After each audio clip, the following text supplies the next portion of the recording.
Hey y'all, this is David, the Georgia photographer, and today I am in the studio. I guess that's what you call this. And I'm going to do a live stream for a little while. We're going to talk about camera stuff for somewhat period of time, and then we'll probably go down the usual rabbit holes that we always do. Now, the rabbit holes, let's see. Allow. Okay. Not sure what all that's about. Oh. What just happened? Did I just crash my stream? Ah, there we go. Yeah.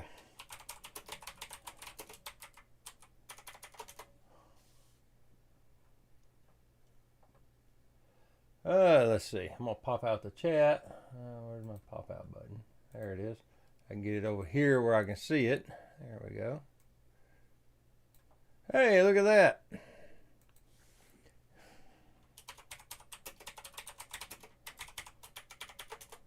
There we go.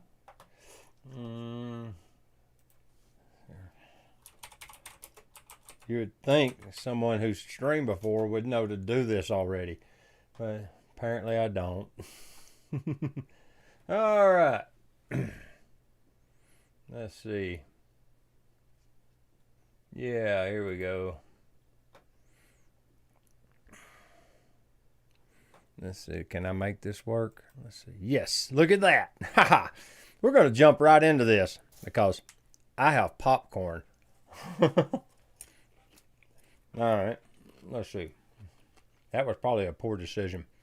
The Nikon Z9II has kind of been, what do you call it? Let me move me into the picture some. There we go.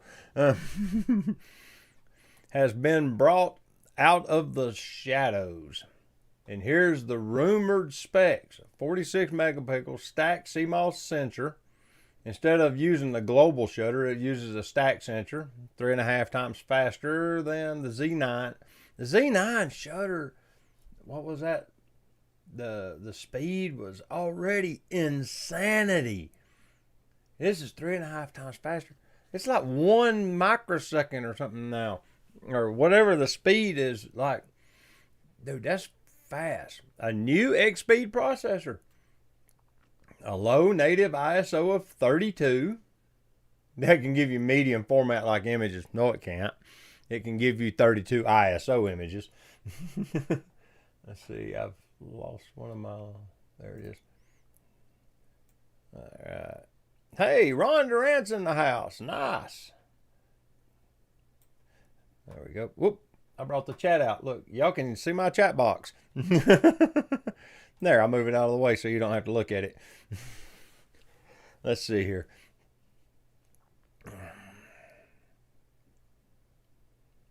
Ray says, I'd like to see it stop the banding from cheap LED stage lights. Dream on, brother. They're not concerned with that.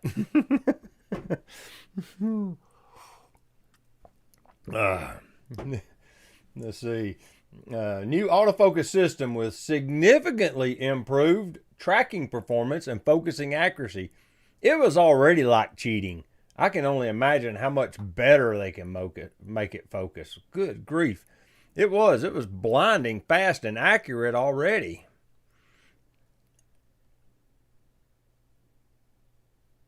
Big Boy 36 says, well, we know this camera will be in use during the Winter Olympics, and that's exactly why they're dropping it when they are. You're right. That's the whole point of them dropping a new flagship, is to get it in the hands of Nikon shooters for the Olympics. Let's see here. Raw continuous shooting up to 60 frames a second at full resolution. Wow. Support for 12-bit R3 DNE raw video. I don't know what that is. Sounds complicated. Nikon will also introduce multiple new film simulations. LUTs, color lookup tables, for the Z9II and the legacy cameras with more natural and appealing visuals in both photos and videos. This is something that Fujifilm has always done really well. The whole idea behind film simulations, Fuji's kind of mastered it, and everybody else is playing catch up with Fuji. Nikon has always had some options, like they've had vivid and high contrast and like black and white, and you know, there's 5 or 6 in there that they always have. I don't know, this old D200, I don't know if it has them, but why does it keep writing to the card every time I pick the camera up? That's odd. But the battery's not dead, and it's been sitting there for a few weeks, so it's not doing too much. Hey, Bass Angler jumped in. How you doing this evening? Let's see, who did I miss? Doesn't look like anybody. But I thought I saw Carmine Taverna. Maybe I didn't. Hey, Roy Bixby's here. Nice. He says, I'll look at the Z9II when it actually exists. Yeah, because I am on Nikon rumors here. You know, this is speculation 100%. They're usually pretty accurate in their speculation, though. I mean, they've missed a few, but they get them right a good bit, too. So, 5760K dot EVF. That's 5.7 megapixel. Actually, dots means there's 3 color dots for each pixel. So you divide that by 3, I think is how that works. But this is an old rumor. Okay. Then what to expect from Nikon in 2026. The Z5 trade-in program. Up here is something else that was interesting. Let me go back one. Well, home. Yeah. The total quantity shipped numbers. 2025. All of them take a dip at the end of the year, it looks like. They haven't reported the numbers for December, but the first part of the year all the way to July was stronger than the previous 2 years. And then, well, it looks like September it washed, and in October it shot up. People are buying cameras again. These are new camera sales. That's a good sign. You know, you're seeing a little bit of growth there. Not crazy growth, but a little bit. That's impressive.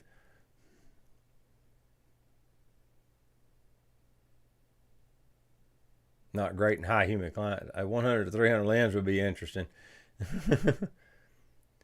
Love my ZF experience. I love my Fuji X Pro 3, but build quality saw 2 times the rear LCD burned out. Wow!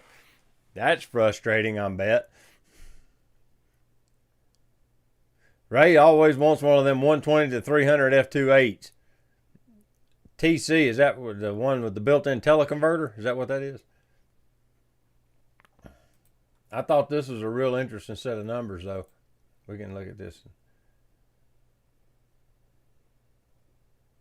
DSLRs were down by 31%.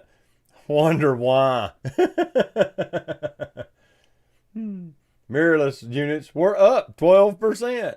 Wonder why. Compacts were up 30% and 49% in shipments. People are buying compact cameras again. That's interesting.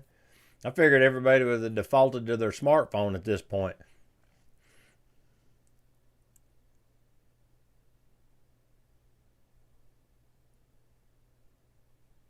You should be on Nikon rumors. Okay. Oh, it should be on rumors. Okay. Watched the video the other day about the big Nikon lenses with teleconverters and how useful they actually are. Yeah. That 400 millimeter with the built-in teleconverter would be kind of sweet. Just flip the lever and suddenly it's a 600 millimeter, I think. Is it 2 to 1 or 1.4 to 1? I don't remember. I think it's 1.4 to 1 built in. That's pretty nice. But yeah, they've got this broke down into every conceivable little subcategory, but just this high level stuff like I had down here at the bottom. The lens to body sales ratio dropped to 1.5 to 1 compared to 1.56 a year ago. That small of a change is, in my book, kind of insignificant. You know, if it keeps trending down, then you're going to start seeing a problem. But That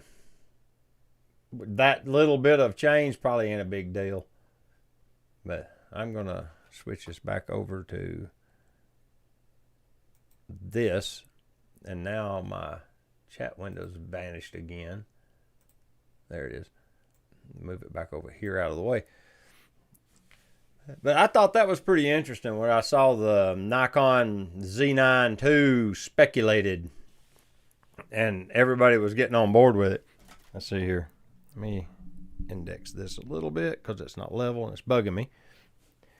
Y'all can't see her, but the cat's right here. Well, you can barely. Look, let's see if I shed some light on her. You can see her right there. She's sleeping. She comes in and hangs out with me at night and sleeps on this blanket.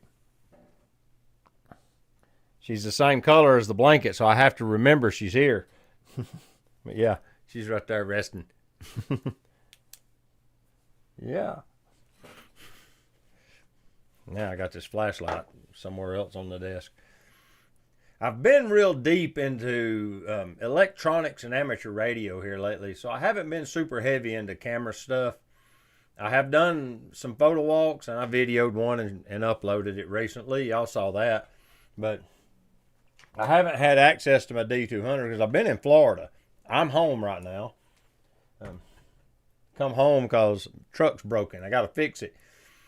I drove it home 600 miles so I could work on it because all of my stuff is here. Turns out I got a bad axle U-joint in the front differential because it's four-wheel drive and it's a straight axle because it's the old style. It's not full independent.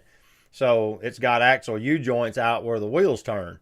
And the one on the passenger side front, the little rubber seals around the cups, they're all crumbling, which means I've gotten water in that universal joint and it's corroded the bearings and they're destroying themselves. And since it's a live axle, it's ground driven because there's no lockout hubs to release it. It rotates all the time. And that keeps it from like seizing because you're moving it. But what it does, it grinds those bearings to dust. And eventually that thing will start rattling around. And when it starts doing that, it'll introduce a terrible vibration in the front of the truck. And it was starting to pick it up on the drive home today. I was feeling it a little bit in the steering wheel. So it was starting to get... You got an ad? I turned them off. That's YouTube. That's not me. I disabled it. Frustrating. They're doing it on their own now. Like, even if you turn off the ads, they're coming through. Because I did. I made sure I turned it off because I went in and entered a description and checked the not an AI chatbot box and turned off ads. Yeah, that's frustrating. Thank you for letting me know.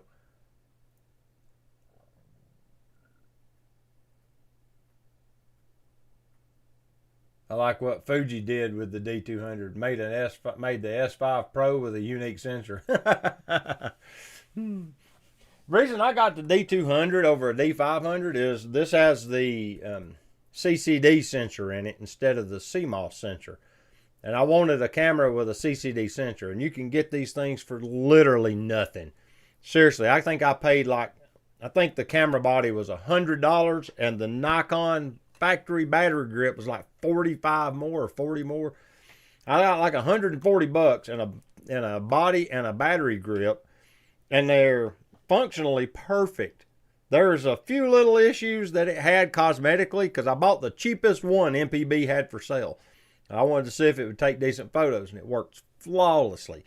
It didn't have this little rubber piece here, but I looked on eBay.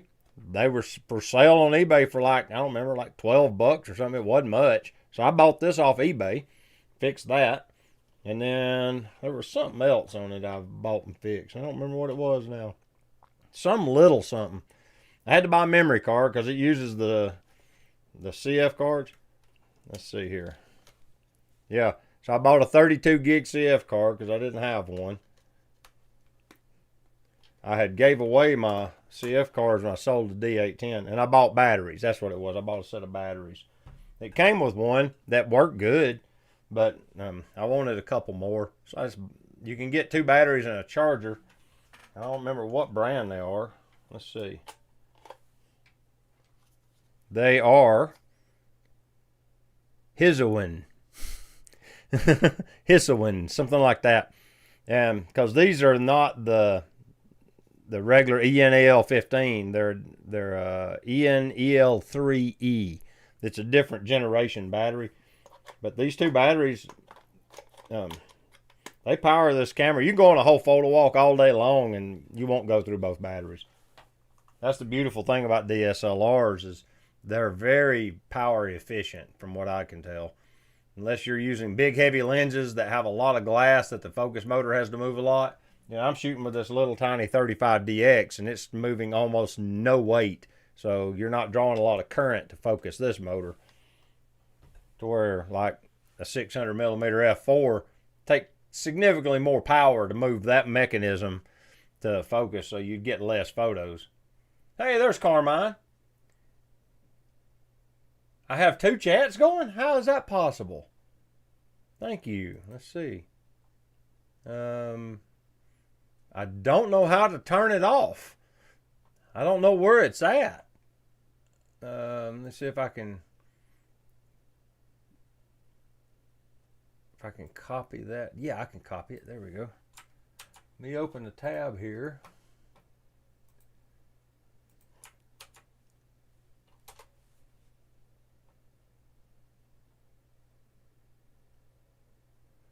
Well, look at that.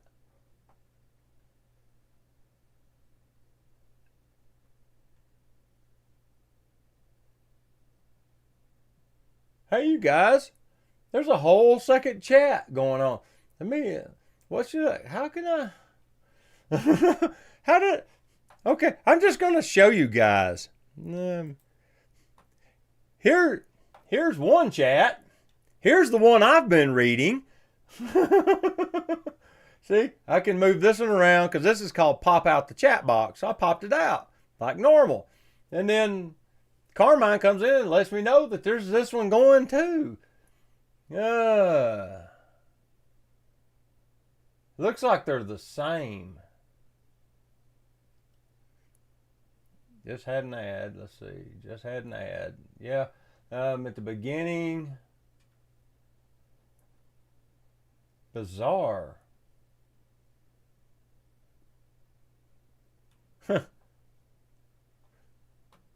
Well, okay. I have 2 chats.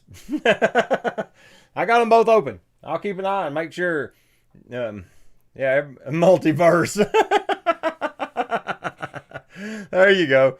Yeah, we're in the multiverse of madness. Yeah. Yeah, see, I have a whole bowl of popcorn here. I thought I was going to get to eat this, but apparently that's probably not a great idea because then you'll just have to watch me eat popcorn. The David Saylor's clone. I have an AI now that's cloning me.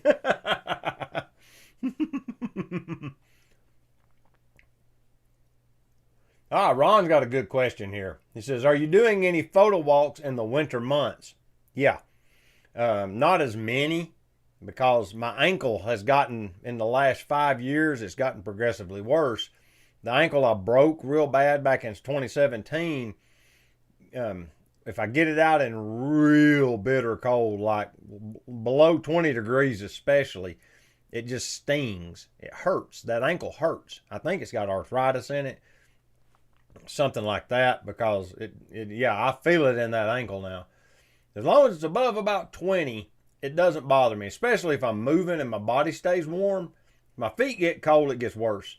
But yeah, that's a good question, and I do.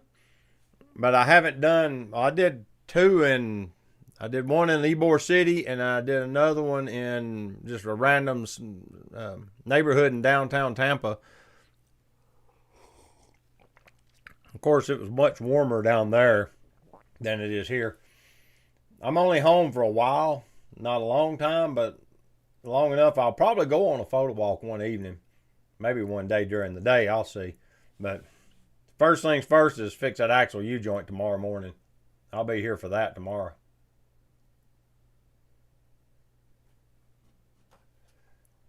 All right, let's try this one. Copy.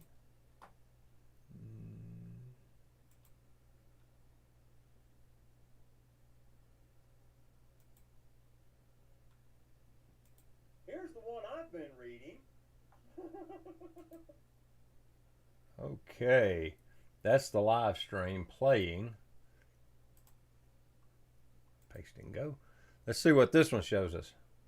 Oh, look at that. Well, thank you, Carmine.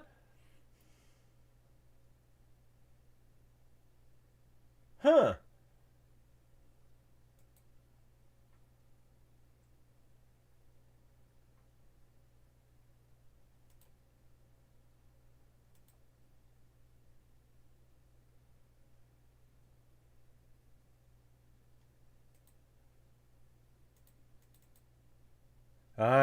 There is another chat. I'm going to close it to get rid of it because it's only got Carmine's 2 posts. Carmine gave me a super chat, which I super appreciate. Thank you so much. And I'm going to get this one out of the way. I don't know what's going on with this one. This one says it's waiting. I have broken the internet. Let me close that. Let me see if I close this window, what happens. Which one?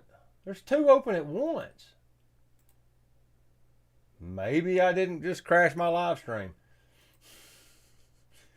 What have I done? Oh no. Let's go to studio and see what it says. Let's check this.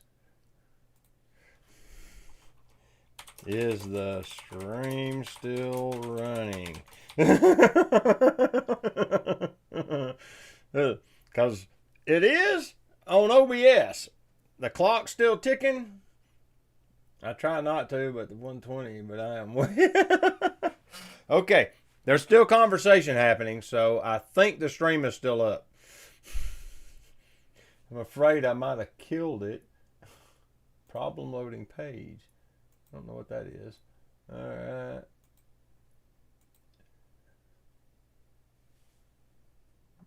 Maybe there's a stream. Stream is okay. Woo, woo, woo. Okay. It looks like you have a second scheduled stream. Huh. Okay, I probably did something setting this one up and clicked a button. Good deal. This has been the biggest mess. I am so sorry, y'all. All right. Back to current events. I've been going down rabbit holes here lately with electronics, with things like learning how to use a Smith chart. Smith charts are very powerful mathematical tools. This way. That you can use to calculate things with. My notebook of them, well, one of them is in the closet, but the other one's in the truck that I've been drawing my notes in. If you go to my David Saylor's blog, you can see where I've been doing some electronic stuff, mainly about ham radio, because that's where I've been applying the things I've been learning, but I've got a few little side projects that aren't ham radio related that I've been working on as well. I just haven't fleshed them out lately. I did one 3 or 4 or 5 months ago where I built some battery monitor circuits to keep up with the battery voltage on the memory batteries in my turning centers. I have an automatic circuit that it's a comparator style circuit where it takes a reference voltage and it compares the battery voltage to it. And when the battery voltage hits a certain threshold, it'll trip an alarm, which will light up a bunch of lamps so they'll know to change the batteries before they power the machine off. And because we lost the memory out of one of them because of that. And after you pay that $900 bill to get the memory put back in your machine, you learn your lesson and you come up with a solution. Hassan says somehow it's Bass Angler's fault. You're not sure how, but it was his fault.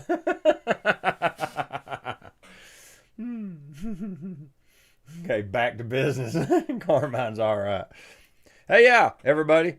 Carmine busted 200,000 subscribers on his channel the other day. Dude, he's closing on 250,000 subscribers. That's impressive, dude.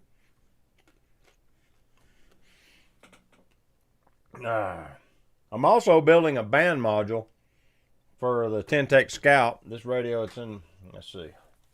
I move this camera. Move this little cover off. I can hold it up. Yeah, this one.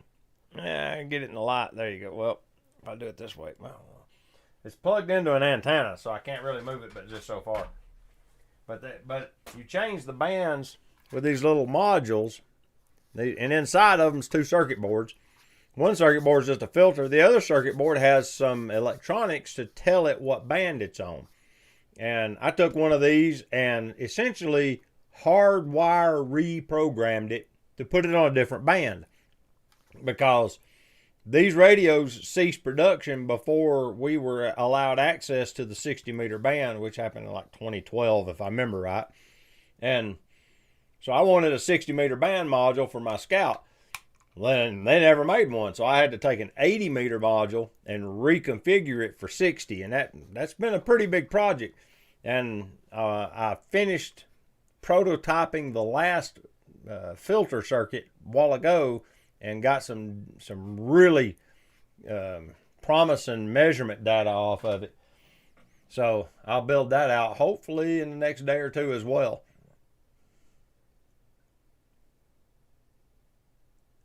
Carmine has the coolest studio setup. Yes, he does.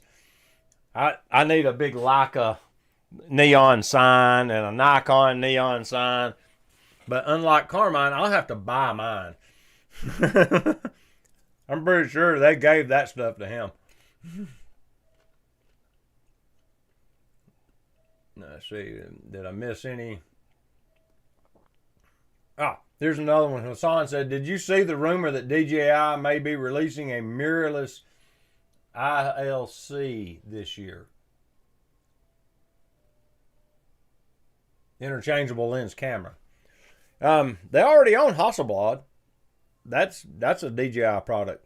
So it wouldn't be, what do you say, beyond comprehension for DJI to do that, because they already have the technology. They know how to make a lens mount because they have the designs and the engineers that build them for Hasselblad. So yeah, it would be simple enough. Hey Brad, how you doing? Thank you for stopping in.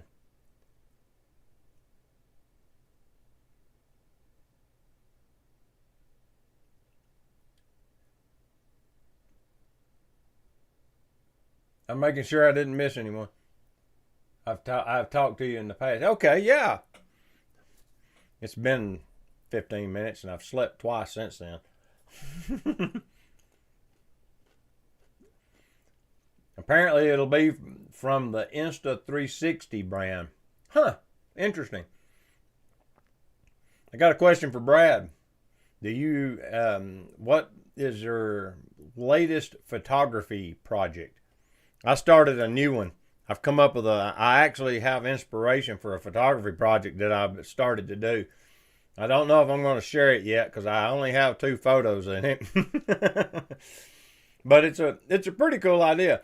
I kind of got inspiration from Will Malone over at, what's his channel called? He does the Polaroid thing. Double Negative. He does a podcast and he does a YouTube channel called Double Negative. And I like to listen to his videos. He's pretty good. He does real good with podcasting, but he has a photo project about grocery buggies. He calls them shopping carts, but he photographs them in odd places and weird locations and scenarios. And he even made a zine. I bought a zine.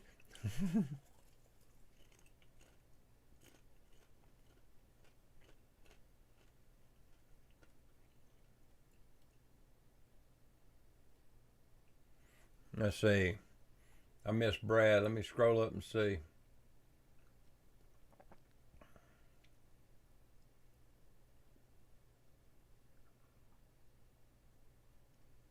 I emailed you before. I'm going to try to get a D850 this year and some lenses from Nikon F mount lens. Do you still own? I still have a good bit of F mount lenses. Yeah, okay. Sorry I missed your question. I'm going back through these and make sure I didn't miss it. Wonder how long the Z9II that follows it will be, is from Through Joe's Lens. This all was apparently happening when I was playing with the double streaming. What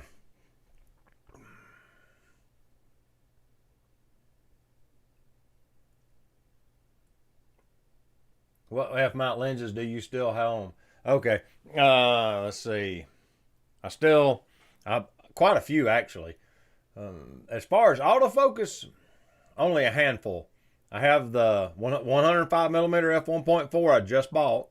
I have the 500mm phase Fresnel. That's f-mount autofocus. I have this 35mm on here. That's a DX lens though. That's why I have it on here. I'm looking. Oh, I got the 18-200 that Bass Angler sent me. It's a DX lens as well. Then there's a bunch of other glass. There's a whole bunch of primes that are old manual focus primes, like a lot, like the 28 f2.8 AIS and the name a 50 mil. The 70-200. There's an 80-200 push-pull zoom or two. There's get the tote out. That's what Ron says.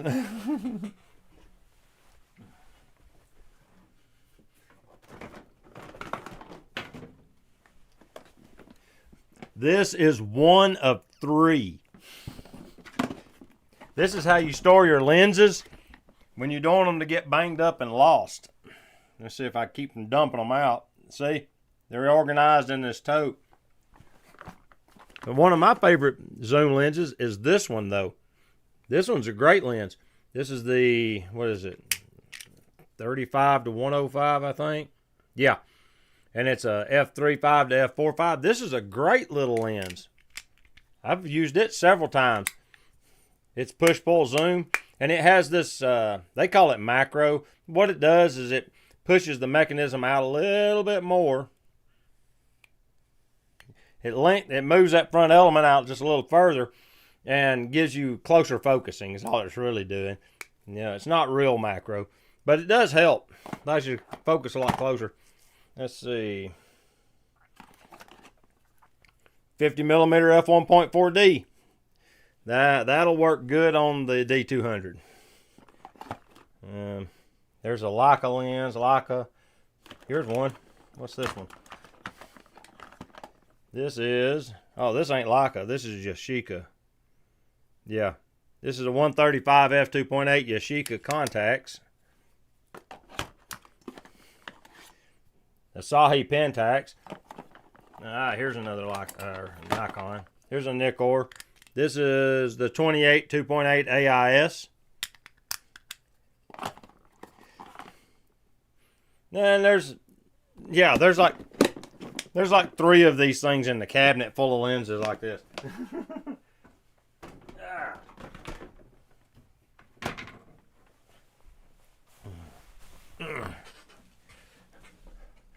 So yeah. Did you replace the 20mm you broke? No, I took your advice. You made a good point that day. Because I think it was me and you was talking about this, and you said, you know, it had been so long since I had used it at all. What was the point of buying another one? So I just didn't. I have the, there's another autofocus lens on this Z50. It's the 10-20mm DX. And this lens, it's a really good little wide angle lens. Now it is a crop sensor, so it's like a 15-30, you know, if you do the scaling stuff or whatever, the field of view. But I could put it on this D200 and it'll autofocus it, as far as I know. Dave only has one 50mm.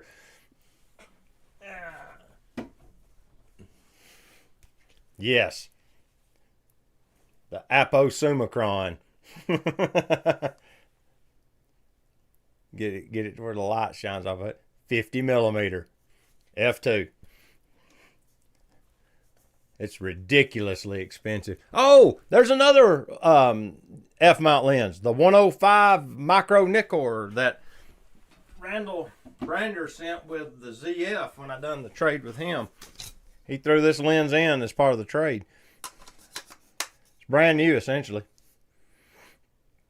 Yeah, it's f2.8, 105 millimeter with VR, vibration reduction in it, so it's got stabilization. I have yet to mount this lens on a camera. I really should use it. The only reason I didn't do it for my original Sacred Harp stuff was because it's f2.8. I lost the stop of light going from the f2 DC, which I also have. The 105 f2 is right there. Okay. Yeah, I have a lot of f-mount glass.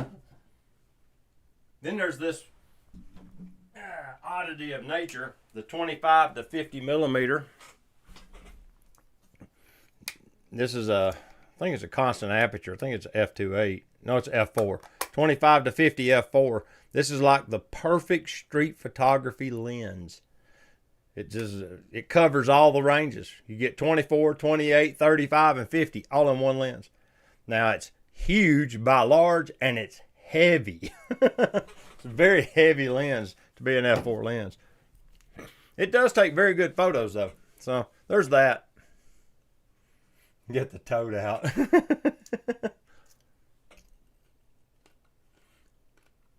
Oh, Brad's asking me, I thought you was getting a D850. I've looked at them a couple of times, and I found one in a pawn shop in Tampa. I haven't talked to them about it yet. They do have one in the display case. But I kind of put that on the back burner.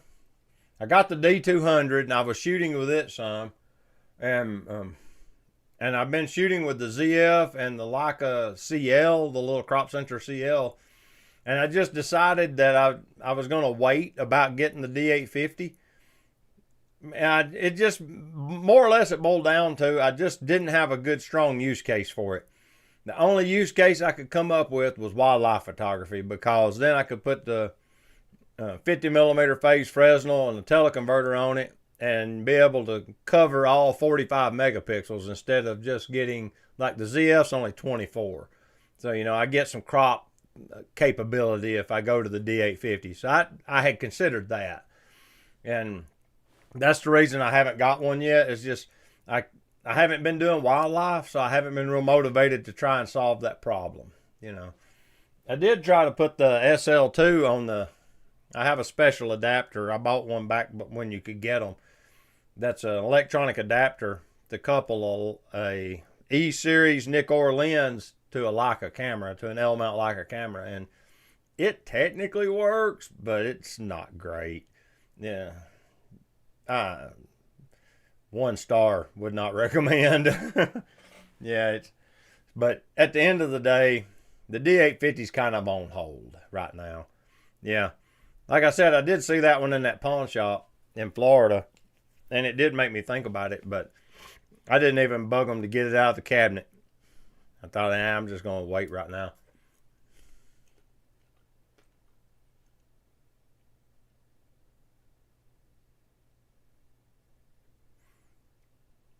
Ron says you can still buy the 12 to 24 DX F4 new at B&H. Huh.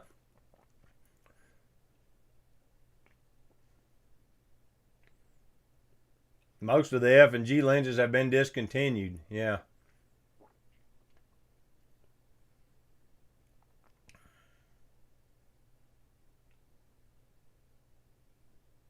That lens was discontinued. The 105 VR was discontinued. That's sad.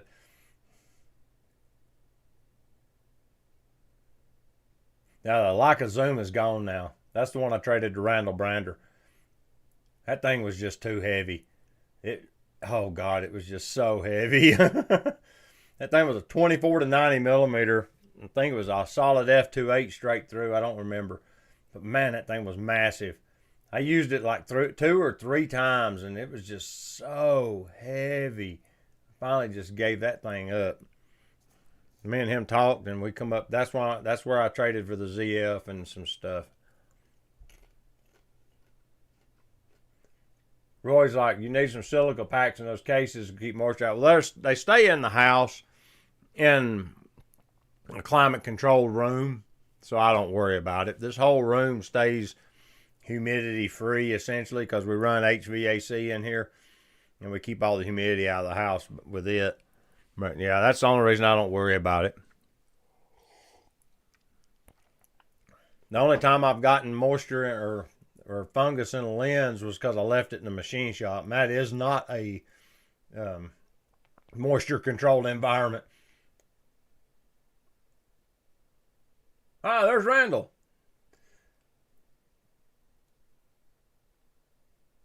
There's Terrell. How you doing, Terrell? Hey, good evening. Did you move to Florida? That's Brad's next question. No, I did not. We're kind of wintering down there right now. And it's 600 miles. So I got up this morning, had coffee with Teresa, and drove home. And I'm gonna fix my truck and do some stuff around here for a few days, and then I'll probably go back. I've took almost all of my gear down there, so like those lenses you saw in the tote and that camera and this one's all that's really here. The rest of the stuff's down there. My 105 macro G lens drops when I aim down. Droops. Oh, droops. Wow. That's sad. Randall sold the Leica Zoom and now have the Nikon Z24-70 S2 and the Lumix S24-60. Nice. The thing was heavy.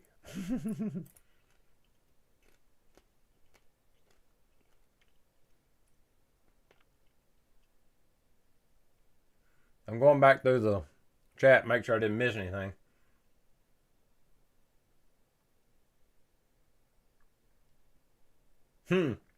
It's 12 to 24 still in the box.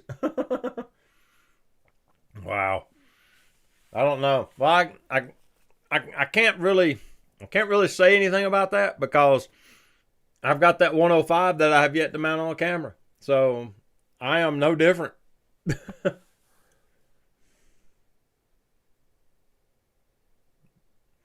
The Leica 24-90 is about 100 grams heavier than my 51.2, and that thing's a beast. Yeah, that 24-90 was massive. It took beautiful photos. It took gorgeous photos, and it's so big and it's so heavy that it has 2 focus motors, so that it can actually focus the lens fast enough to make Leica happy. They had to put 2 focus motors in it, so it drinks batteries. If you're doing a lot of autofocus, it does. Continuous autofocus, man, it loved the batteries in that SL2.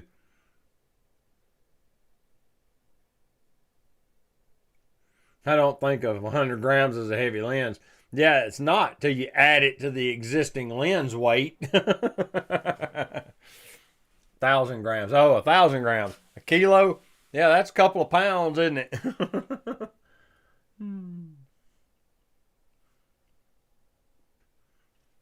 Then again, we are coming from the guy who dual wields Z9s, so got to temper that concept. That 100 to 400 on the Z52 is a wonderful walk around and wildlife setup. I bet it is.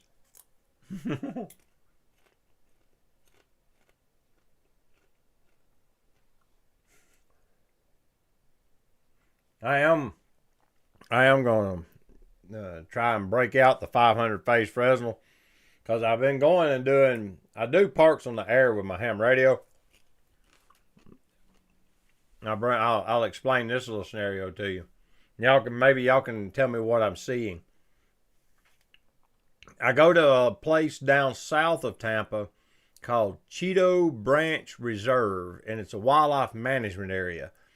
And it's just south of the town of Brandon, about 15-20 minutes south of there. It's out in the country a little bit. There's a bunch of like equestrian people, horse ranchers and things right across the street from it. Well, when I set up my radios, I set them up at the parking area, and I can sit in the truck if it's cold or rainy and run my radio. Well, the other day I was sitting in the truck because it was cold, and I noticed a hawk flew and landed on top of the power pole right beside the parking lot, right across the street. There was a light pole, and he lit right on top of it. and he just sat there. Now, this hawk didn't look like he was maybe, a foot tall, maybe just a touch taller. He wasn't very big. He wasn't like a red tail. He wasn't as big as a red tail. He was like striped and speckled, light brown and white a lot. And then on the bottom of his wings, it was striped as he flew around. And I don't know, is that a Cooper's hawk? Is that what that is? It wasn't as small as like the little, what they call the sparrowhawk. What is that? Its real name? I don't remember now. I did know it, but it's bigger than that. It looked like it was maybe this tall, but yeah, it was like in between the sparrowhawk and the red tail. It was some kind of medium sized one. Very Ron to know what it is.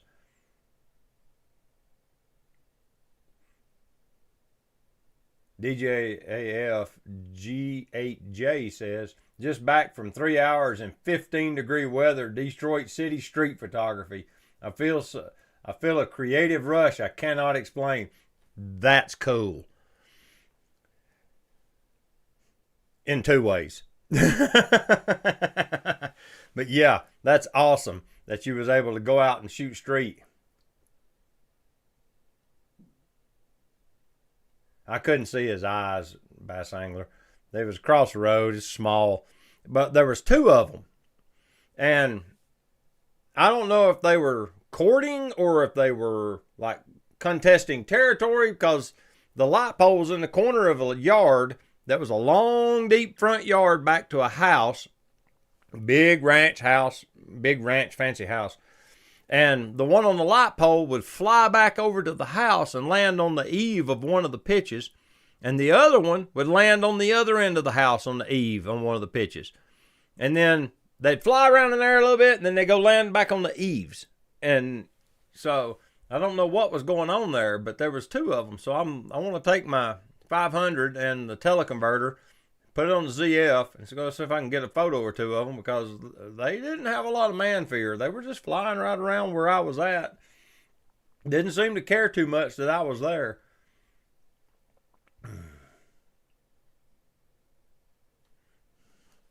Let's see.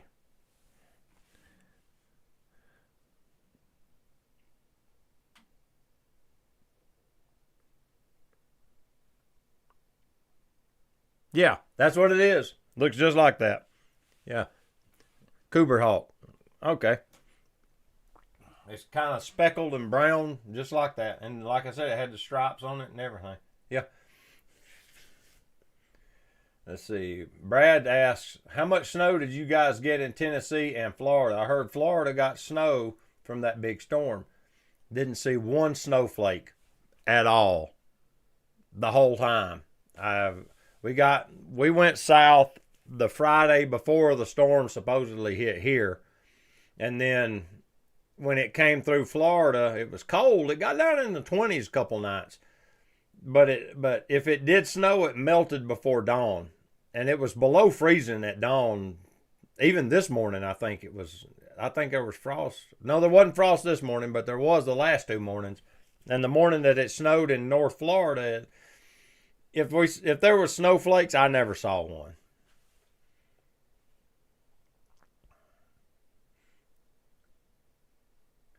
But yeah, they claim up close to like Gainesville and I-10, where it crosses the upper edge of Florida. They said they actually saw accumulation.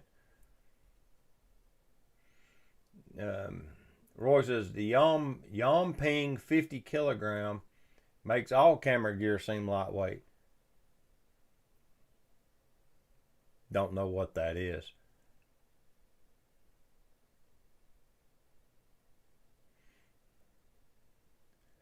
Roy says, I recently had a lens that was 7.5 kilograms. That's like 15 pounds, dude. Wow. No. Yeah. That's a massive.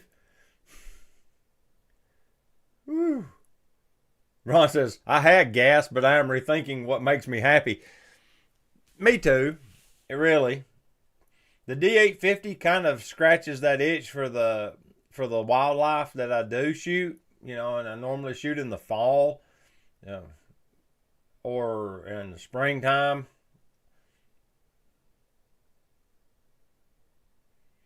Randall says, when visiting my sister and brother-in-law, he put out some bird seed every afternoon and had 30 different pigeons, doves, crows, etc. And when the Cooper's hawk came down to visit, he was the only one there. He said those birds scattered so fast it was unbelievable. Hello from France. Nice. That's 3 continents because I think Roy Bixby's in Australia. So now we've got Europe, the North America, and Australia in there. Dude, that's pretty cool. I think there's only, what is it? You got Asia and South America and Africa. We got 3 more continents to go. Roy says, apart from the video, the D850 is fantastic. And that'd be the reason I would use it. I had a D810 and I did some live streaming on it. Believe it or not. I actually set it up on a tripod. And it done well as a static camera with a manual focus like I've got this lens set. I think I had the 28 on it at the time. I had that 28 AIS on it. And I just set the focus and leave it. And it worked great. Yeah, Roy's in Melbourne, Australia. Yeah, nice. Up at 6:30 yesterday, got herring fishing at the river at -1 degree. Wow. 1 below is off the list for me. That's something you take a picture or a screenshot of the weather report and text it to your buddies, and you make jokes about how you're going to freeze solid if you go outside. Woo. Ray said he used a D850 as a webcam during COVID. Wow.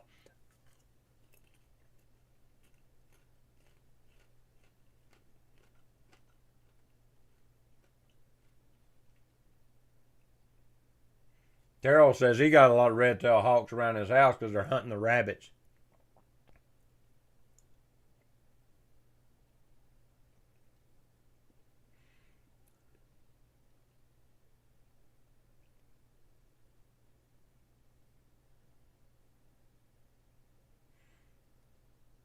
Good point, Randall. Randall is saying that the ZF can also do DX mode, and that's why he hasn't bothered to get a D850. You know, the Z8 basically replaced it. So, yeah, there's no real point in him getting one. I don't have a Z8, so that's the reason I was looking at one.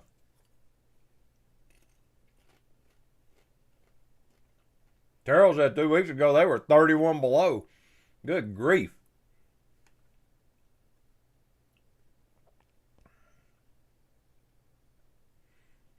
Brad says, yeah, that last snowstorm they had to bring in snow plows from Georgia to help plow snow off of the I-10 corridor.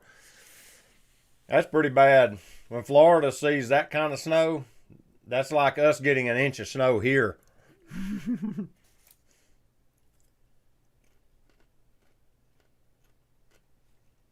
All right.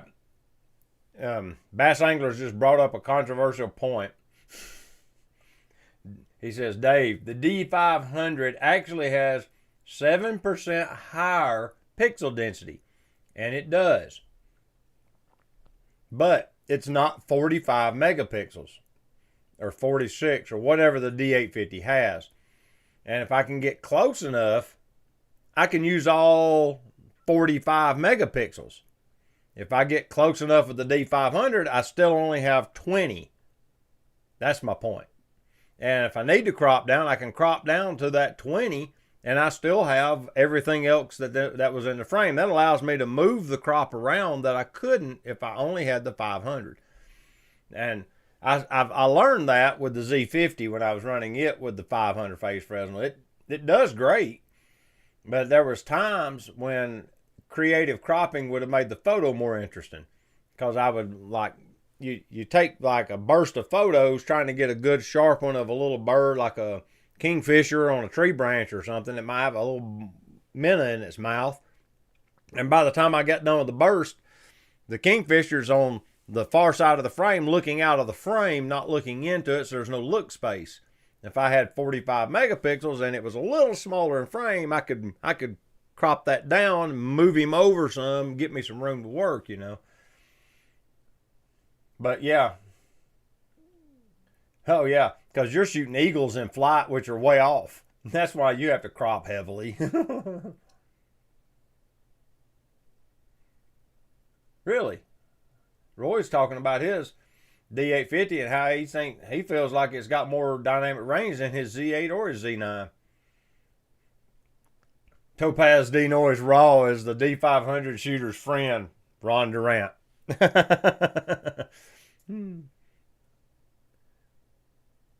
I missed one.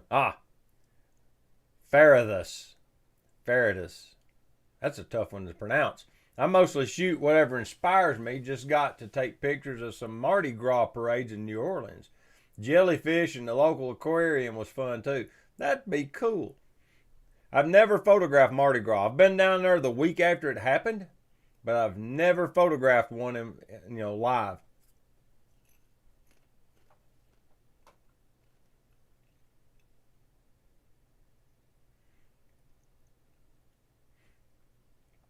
I have a photo series going. This is DJAF.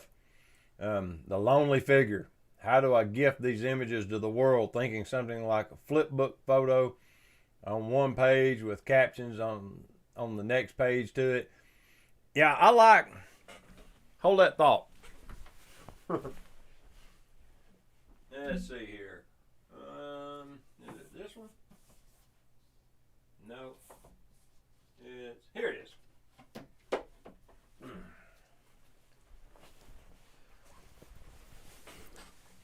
This is my first photo book. I sold exactly one of them. Somebody in Europe bought one. One of the subscribers on the channel bought it. That I'm aware of. That's the only copy I've ever sold. I've bought two myself. I have a brand new one unopened for George Nagata the next time he comes into town.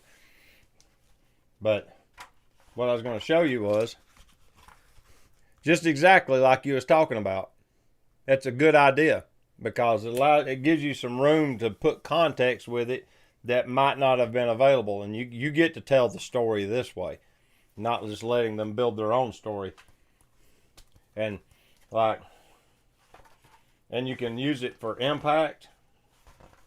Let me just zoom fast forward a little bit here, and then you can just put very little information. You can see what this subject was about. This is the city of Chattanooga in the tourist region in the spring because those cherry trees are blossoming and there's not a soul there. Guess what year that happened in? But yeah. That was a lot of fun to put together. It took a lot longer than I thought it would. It's a lot of work to put a photo book together, but it's very rewarding. Even if you don't sell many of them, it's real rewarding. Selling them, like I did print on demand. That's why they didn't sell, because they were crazy expensive. And like I printed one for me. That's the one. Like I got one in the closet for George, and then that one went to Europe. I think that's all it ever got printed. Their own. Can't remember the name of that website now. Dan Milner. If you look up his YouTube channel, he's like a ambassador for them. Crud. Can't remember the name of that website now. Oh, it's probably on here. Yeah. Blurb. BLURB. No.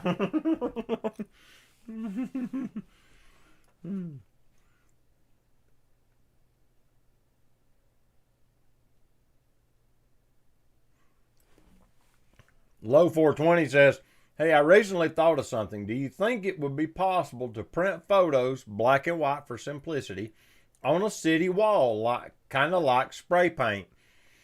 I think you could take a projector and you could project a black and white negative onto a wall and then take black and white spray paint, and you could probably paint it in pretty easily and get it close to where like 50 foot it would look good. Even though you have very limited graffiti, artist skills, because that is a skill. When you see real graffiti artists doing artwork, it's completely not possible by the average person. But I think you could do that. Set up a projector and project it onto the wall, and then you could literally just paint it in. You know, paint over the projection with spray paint.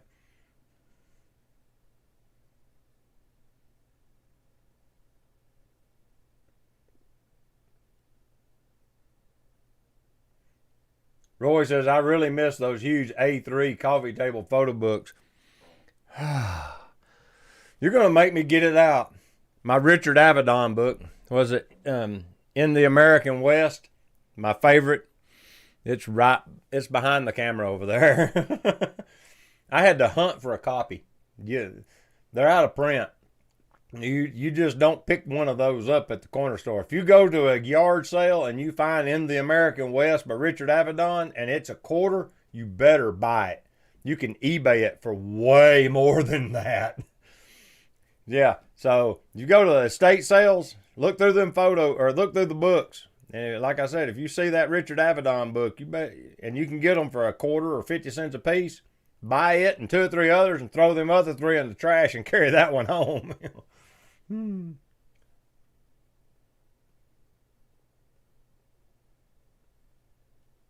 Ah. Brad says, Ohio got 9 to 15 inches of snow that last storm. What's your view on the U.S. banning DJI and drones? I don't know much about it. That's a good question.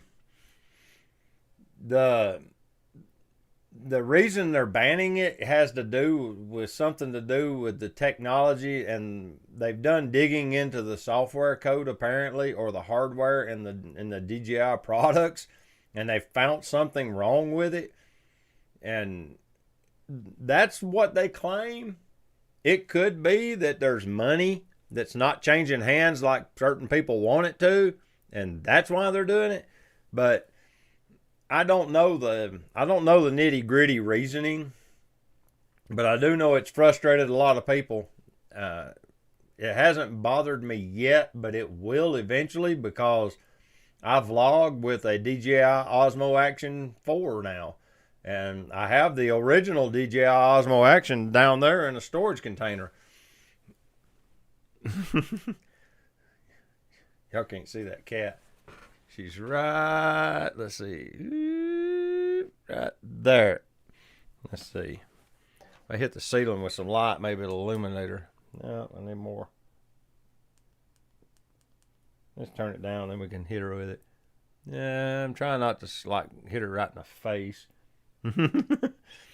Yeah. It's funny how this light is so bright. But as far as DJI has already pivoted, and they've just rebranded their product, and they're importing it under a different brand from what I understand. And now they're working with somebody to get clearance to bring their stuff in. Yeah, see, Farah is saying it. DJI is not selling their products using an off-brand to get around the restrictions. Yeah, I don't know if they'll be able to ban it either. Roy says he gave his enlarger away.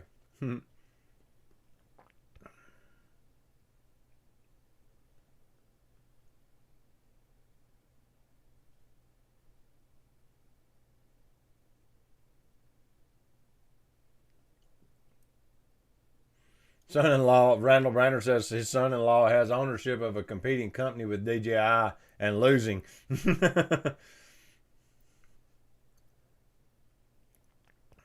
Let's see. I'm trying to keep up with the chat. It's getting kind of sporty. Tell us about the picture behind you hanging on the wall there. Oh, this one. Okay. That's the first cityscape I ever photographed. We were in that's a picture of Flagstaff, Arizona at night from the Low Observatory. There's a hill on the edge of town, and I think the college there owns it. I think it's the University of Arizona has a campus there, And there is an observatory there with a bunch of telescopes, and them big buildings with the telescopes in them, they got a bunch of them set up on top of that hill.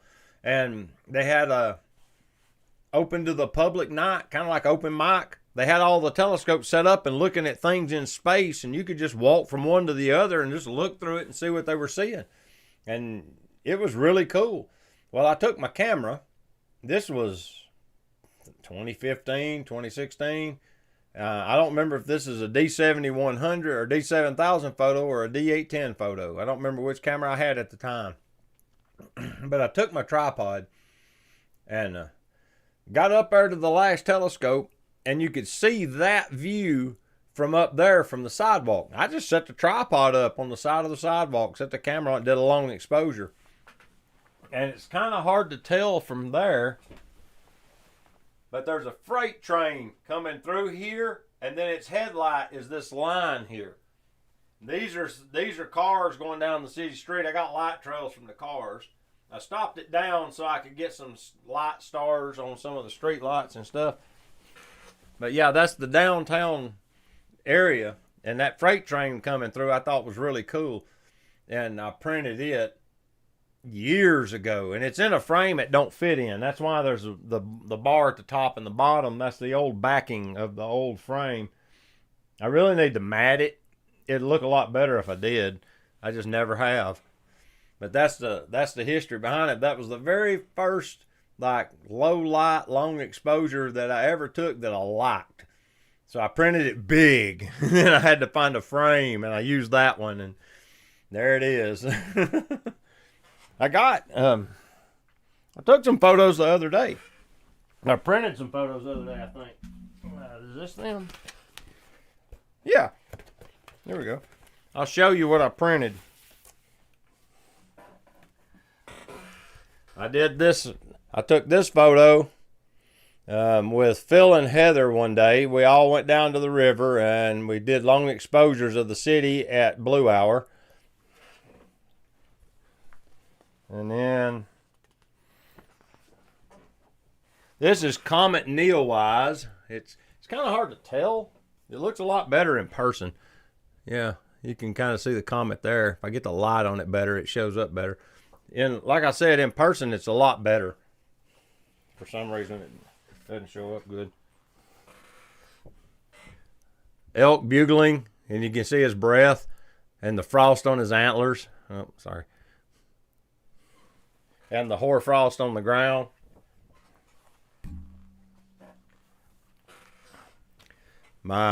One of my two Milky Way photos, this one actually, let me get the light glare off of it. I wanted to get something terrestrial in the foreground, so I was able to get that. It actually has, like I said, the frame is a little dim because of the exposure setting I have, so that I don't get glare on my forehead from that light.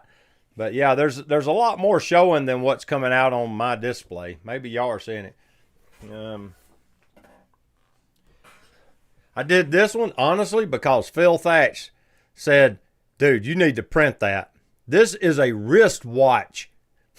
I took this with the 200 millimeter micro nikkor outside, so I had sunlight. It was in the shade, barely. Like there was a shadow line from the house cast on the porch handrail, and I laid it on the porch handrail.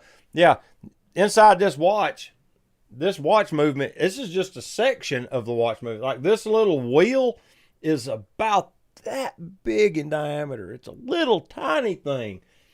And yeah, so I actually printed the Flormont Watch Company. But yeah, this is a little bitty wristwatch.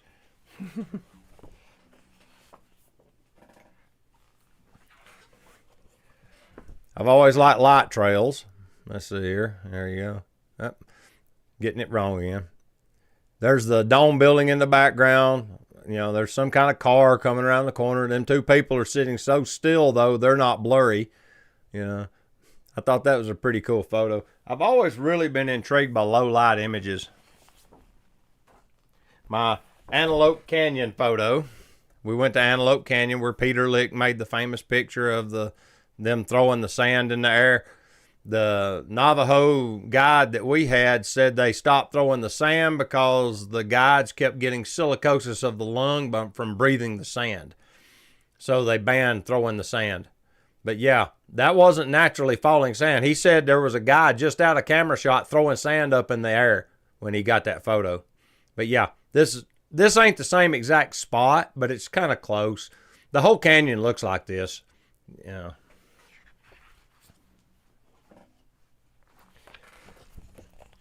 One of my favorite local restaurants to photograph. I've never eaten at Roy's.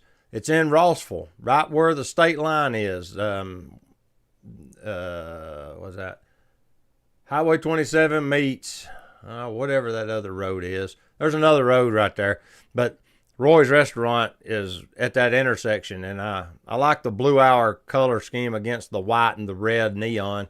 I thought that's a really cool picture.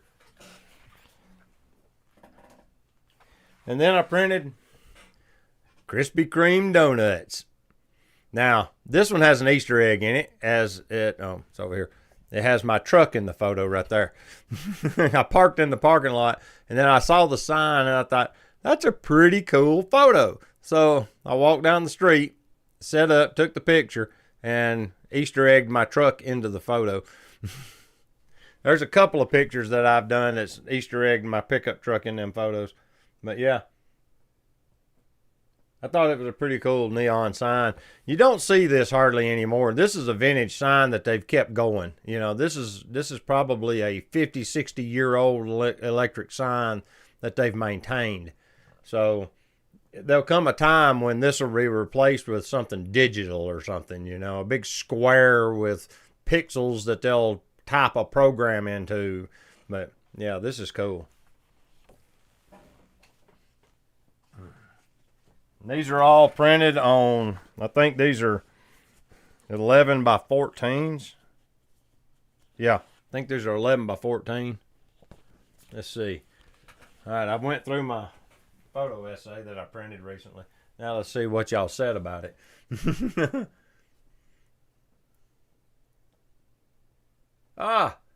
Anyway, just wanted to say hi. Oh, there's more. Say hi. It's 2:39 in the morning and I work tomorrow. Wow. Or should I say today? So, bye. Be nice. Thank you for coming into the chat, Low 420. Appreciate it. Faradis, where do you print your photos? Probably not the local CVS. The local CVS makes a mess of everything bigger than a 4x6 print. Yeah, pretty bad. These were printed at Shutterfly. You do have to fit them because they have certain fitted sizes and Shutterfly will auto crop them if you ain't careful. This one was auto cropped because my truck is almost cropped out and there was more of the building in the original photo.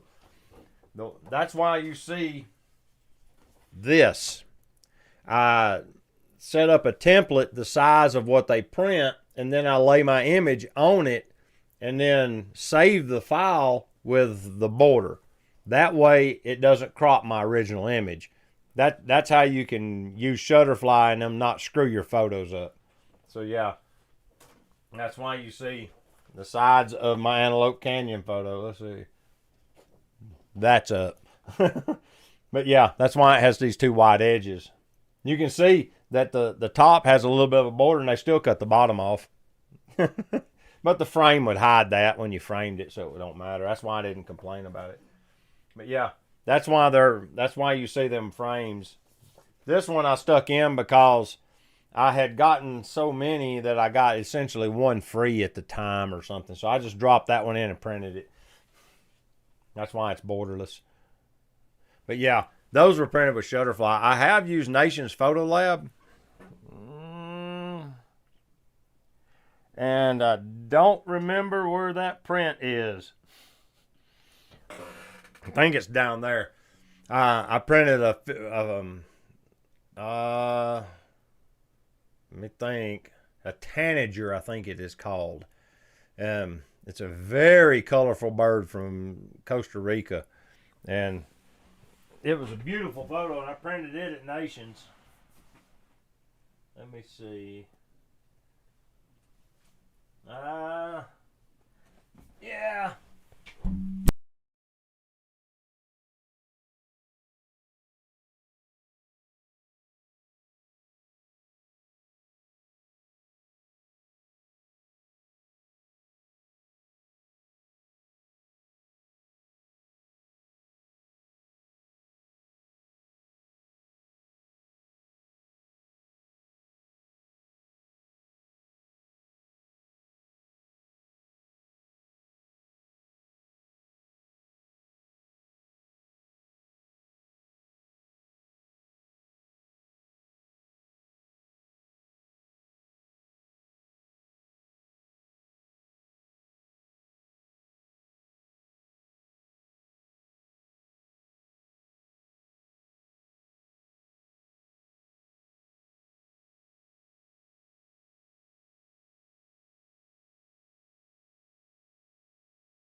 One, two. Ah, there we go. Fixed it. Thank you. At least it says it's showing up down here on the sound meter. There we go. I got my own blooper going on too. Which one of you? That's my phone. Oh. But Nations Photo Lab does beautiful photos, and I done it on Fuji archival paper to see how it will come out. It come out glorious. I just don't remember where I put the print. Maybe I do know.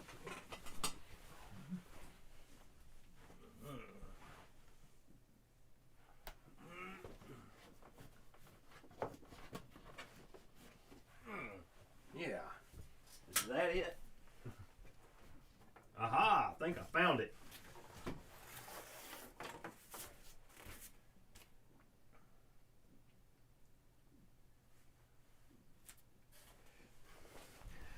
I might have found it.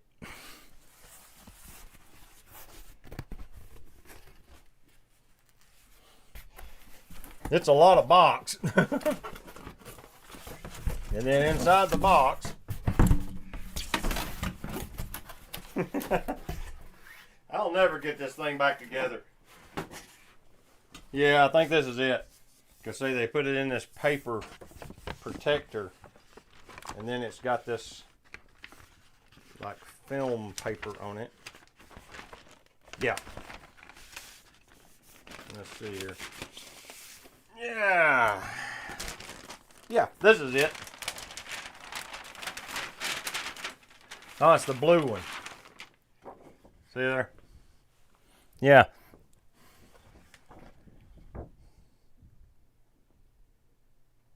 This is Fujifilm archival paper.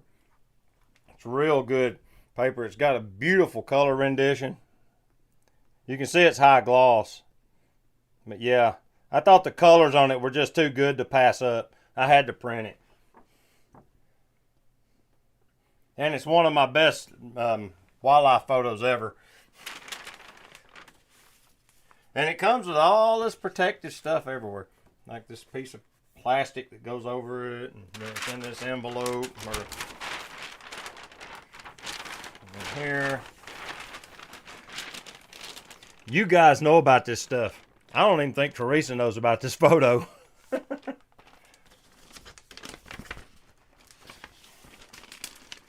They went to great trouble to make sure it didn't get bent.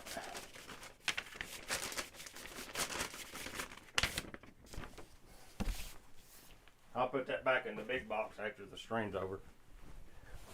But yeah, I only print those every so often. That's not a very often thing I do.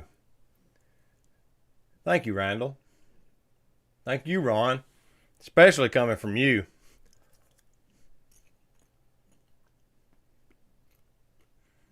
My A2 printer was killed by the move. I should replace it. Yes, you should. Nah, I got audio now, don't I? Yeah, okay. Waffle House are popular on the southern coast when visiting Long Beach, Mississippi. That is where I meet the relatives. I like Waffle House. I love the hash browns? Digital silver images produce the best prints I've seen, but are expensive. Yeah.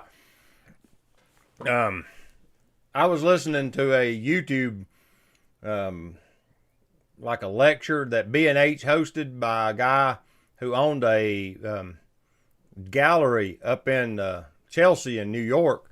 And all he sold was black and white prints with silver gelatin prints. That was the only thing he would deal in. He said he couldn't sell anything but silver gelatin black and whites, monochrome. And he said that there's something special about that silver gelatin monochrome. I've never printed on it. I've thought about it a couple of times, but I've never done it.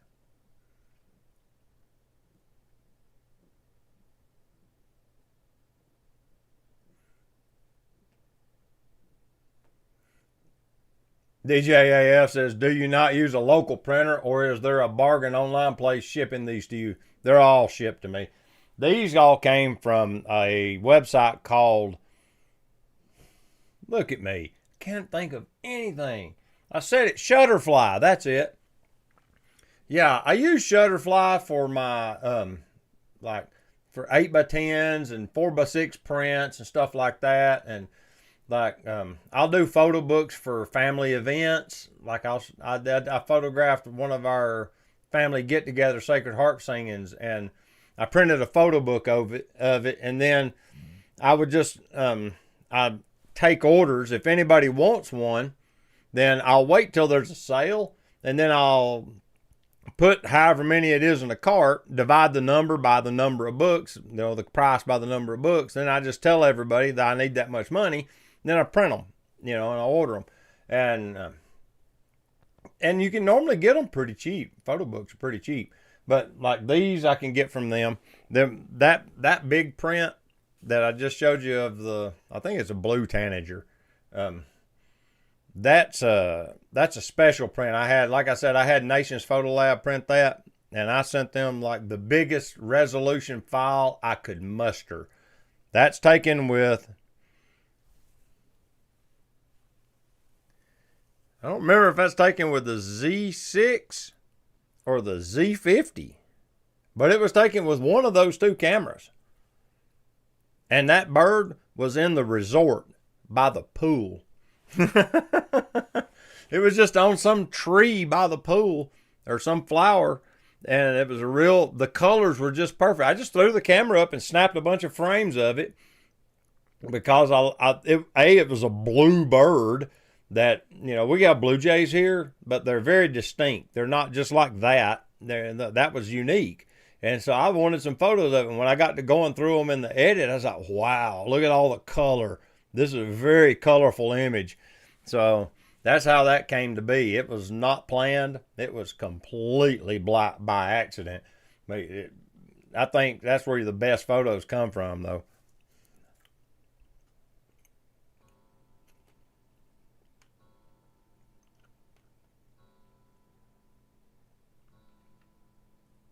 Terrell says he don't have a local printer near him.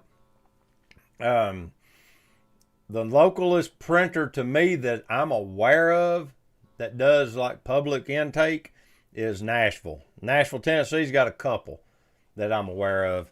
But if there's one in Chattanooga, I'm not really aware. Olin Mills used to do portraiture, but then they kind of segued into these churches make these like almanacs, or It's almost like a yearbook, but it's for a church. And they got into printing those. And so they kind of quit doing the portraiture stuff. So I don't know. I don't know if there's a professional printer in Chattanooga, Tennessee at all that I'm aware of. Walt Pierre Luisi just came out from work, but here I am. Walt from Indianapolis. Nice. Thank you for joining the stream. We have done the photo sharing section with all the pictures that I've printed recently, and we've talked about photo books. When I print my next photo book, I'm probably going to look at paying for a run and getting like 100 books or something like that, because there's price breaks at quantities, and doing them on demand, they're just so expensive. But if you'll print like 100 or 200 or 500, then the price of them comes down dramatically. Like you do 1,000 books, they're like $15 a piece. They're cheap, you know. And so like what's his name, Matt Day, he does like a like a GoFundMe kind of thing, one of them kind of some websites where he'll sell the books on there. And then what's the one where you can commit money to a project? So he pre-sells the books on there, so he knows how many to order, and it makes a lot of sense. And so his last run of books, that's what he did, and he sold a bunch of books, like way over 1,000, because the price was a lot cheaper, you know. Because you get enough commitments, then you can get the price break, and it made sense, because then he didn't have to front the money for the books and sit on a bunch of them, waiting on people to decide to pay for them or to pay or want to buy them or whatever. He went ahead and had the commitments in advance, and that was a pretty smart idea.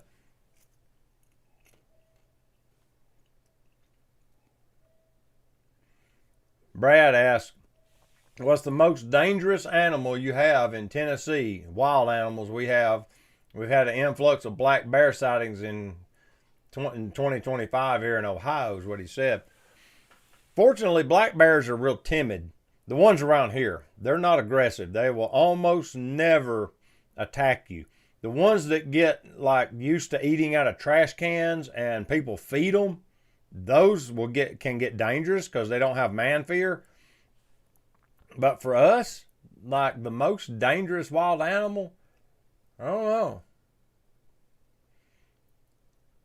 Probably be a pack of coyotes or a bobcat. Bobcats are pretty aggressive and they're pretty fearless. And when you see a fully grown bobcat, you understand why. They're big. They're big cats. They're a lot bigger than you think they are. But you don't see them often. Like they're pretty solitary creatures. Yeah, I've never seen one in a city. I've only seen them up here on the mountain a couple of times deer hunting. And that was a long time ago because I ain't deer hunted in decades. Terrell said they used to have Olin Mills where he's at.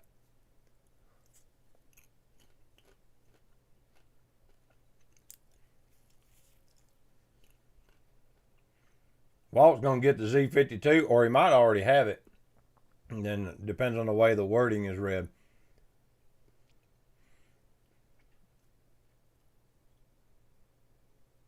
Randall says Matt Irwin and a bunch of others have done calendars with their photos. I thought about doing a calendar, and I just never have. You got to, but like a calendar needs to be worked on in April or May, so you can get it. Now I'm done choking on popcorn.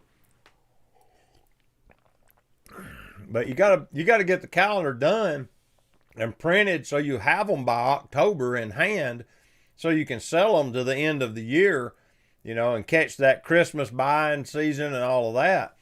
So it's like something you need to start working on in March, you know.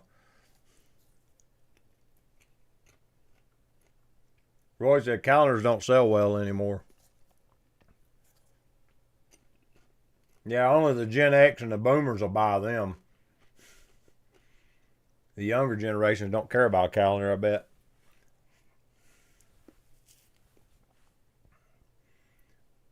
Yeah, Bass Angler brought up a good point. Eastern diamondback rattlesnake probably be pretty dangerous. I've never seen a fully grown one in the wild. I've seen one small one one time.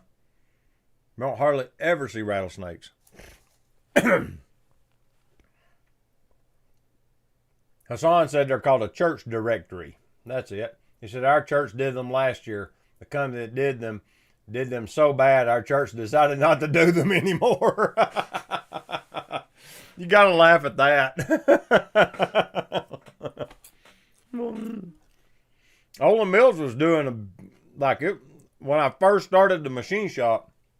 I went up and talked to their maintenance department and done a job or two for them. And that's all they were printing at that point in like 2005, 6, 7, somewhere in there. They were printing them things as fast as they could. That was big business for them.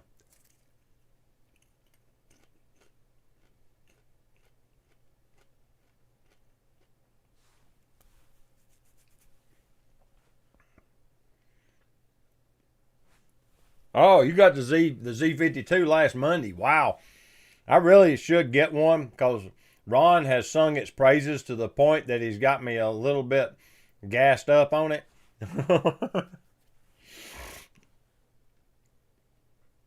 Hassan's actually going to break down and get the 1-500 Lumix.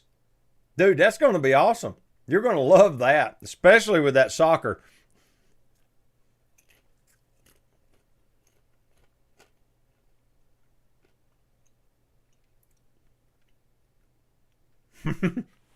Randall says he usually forgets that he lives in Texas because he sticks around the city. He said he bumps into the coyotes and the snakes and etc. and he goes back to the city as fast as he can.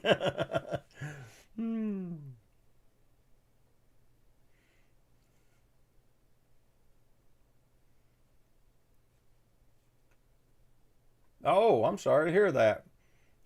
Rattlesnake got your dog. Yeah, the Z52 is an amazing camera. It's like, it's not even like a generational change from the Z50. It's completely a different machine. Like the focus on it works. The focus on the Z50 works okay.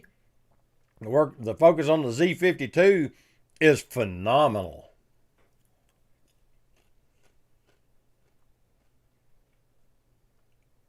Roy Bixby.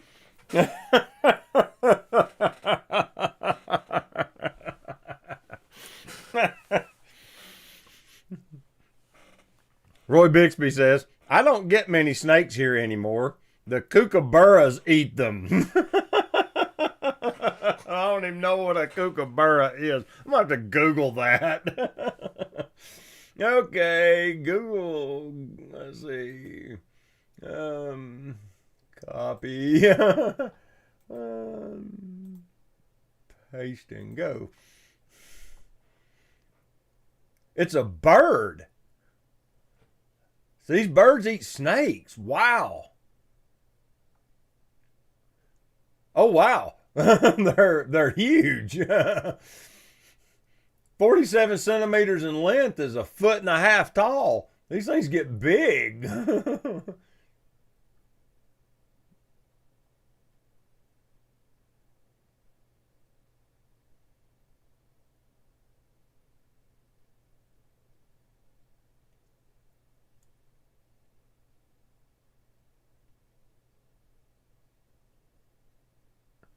Holy smoke. I can't pronounce some of these words.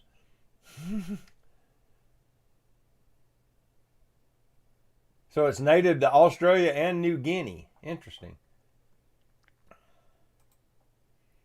All right. Put this chat back. That's an interesting thing. Something I learned something new today.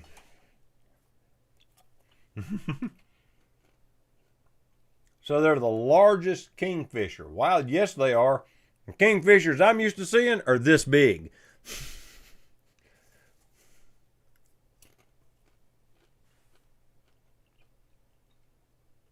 Walt Pierre says his brother said that the Z52 is just like a mini Z6 III in a crop sensor. Supposedly the Z6 III, the ZF both have the same focus system, and apparently it's pulled from the Z9 because the focus in the ZF is uncanny. You turn on the eye detect autofocus and put a lens on it that it can drive, and it's almost like cheating. That's what Ray used to say. Yeah.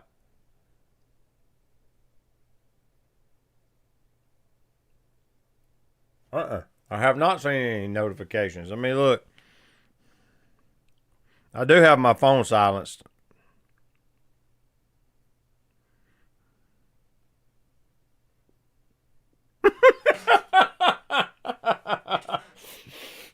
Can I gotta share that. Let me pull that up. No.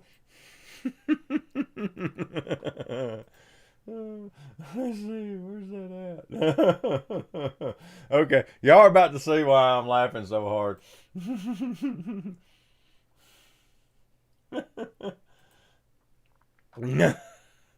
Okay.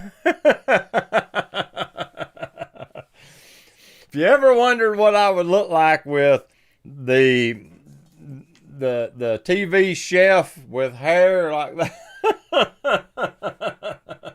they even trimmed the beard.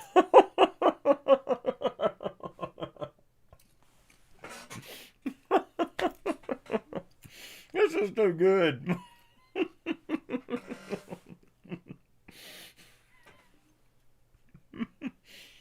Guy Fieri. Is that how you pronounce that?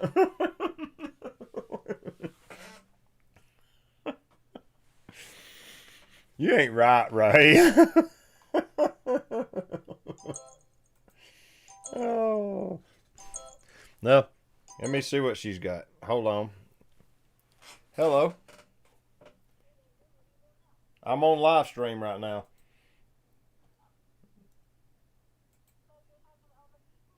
Yeah, there's a whole bunch of people in the stream.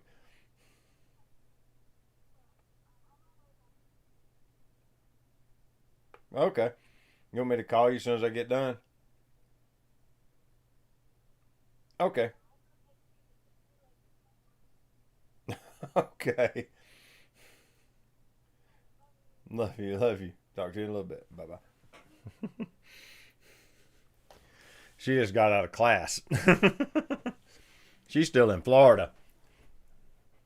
We got her a Jeep to drive around. Yeah, I was reading that.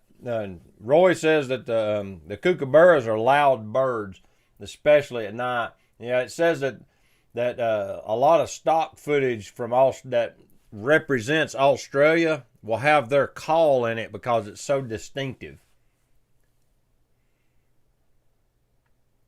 Ray's got a good point. 19 people on stream and only got 5 thumbs up. Y'all hit the thumbs up. Help me out a little bit.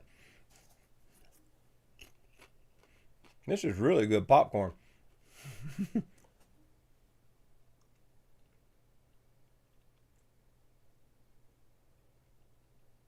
Randall Brander makes a point about the crop sensor Nikon cameras, the ZFC and the Z52. He owned them both and he didn't like the batteries.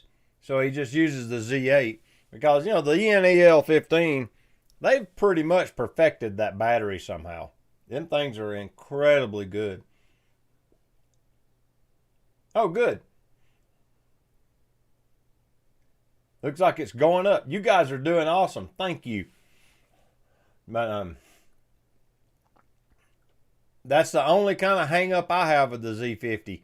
Right now I'm running it on wall power. I've got the adapter plugged into it, and that way it don't run out of energy.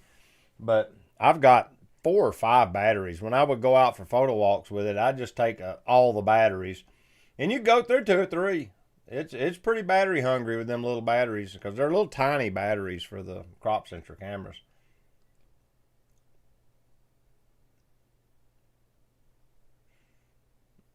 Let's see. It'd be cool to photograph them birds in the wild.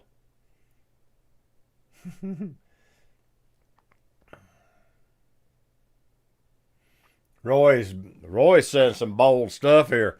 Nikon's autofocus these days is even better than Sony's. Woo!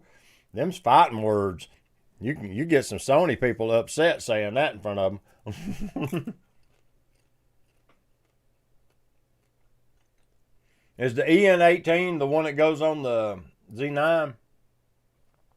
Because if they did that, yeah. Yeah, it says if Nikon made an EN18 battery grip, then I'd be happy. I think the EN18 is a different voltage than the ENEL15.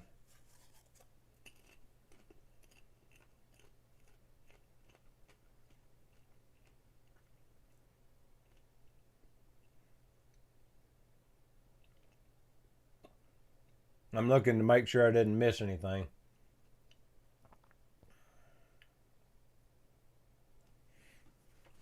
Roger Almond 2581 says to check my phone. He took a wildlife photo. Okay.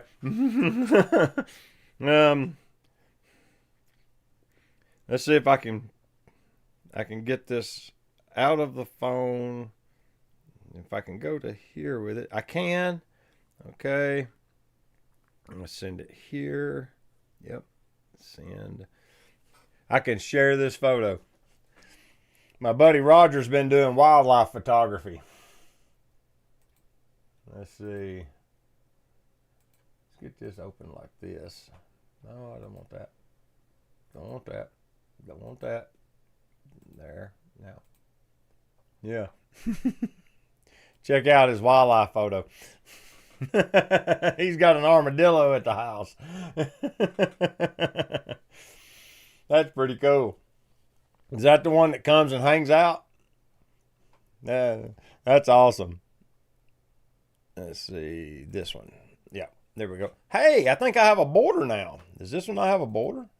No, it does a border too. Okay. All right. Let's see here. Yeah, nothing really changes with that. I got two scenes that are exactly the same for some reason. It's kind of hard to keep up with all the chats, which is kind of a blessing, just to be honest with you. Yes, in the yard. That's pretty awesome. You guys are having way too much fun tonight. Let's see. Oh, there was something else I was going to do. Now I can't remember what it was.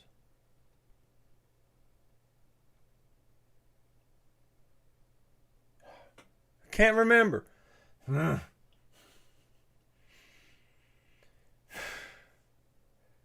This is getting bad. I can't remember the name of Shutterfly, even though, no, it's not up right now. I normally have it open in a tab in my browser.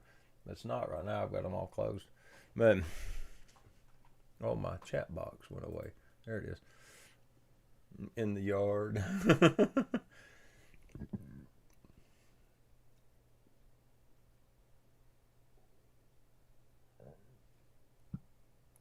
Canon has the best autofocus of all. Whew, I don't know about that. Sony got pretty tight autofocus. I don't even have a Sony camera.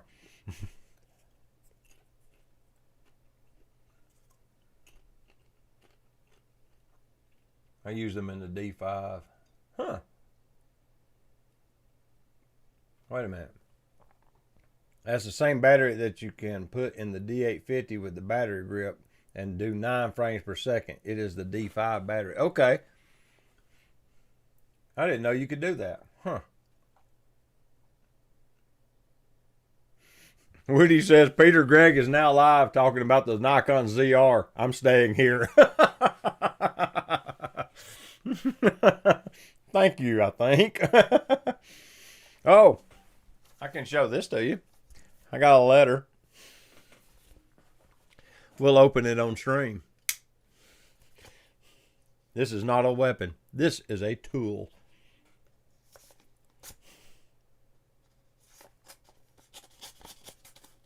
There we go. Let's see here. What this is called is, yep, This is called a QSL card. This is confirmation of contact. On the back is the details of our contact between the two of us. And it was on, let me look. Looks like January 28th of 2026 on 15 meters, 21.057 megahertz. And knowing the 57 megahertz and that 599 he's wrote right there, let's see if I can get it. There you go. That 599 is the signal report, which tells me I did it in Morse code. Morse code's the only one that uses a 3-number signal report. So he doesn't even have to mark that. This is my 1964 QSL card. So this is the card he used in 1964. Wow. I wasn't born until 1969. That's pretty cool. Oh, he was a ham before that. He's got the timetable at the top. That's impressive.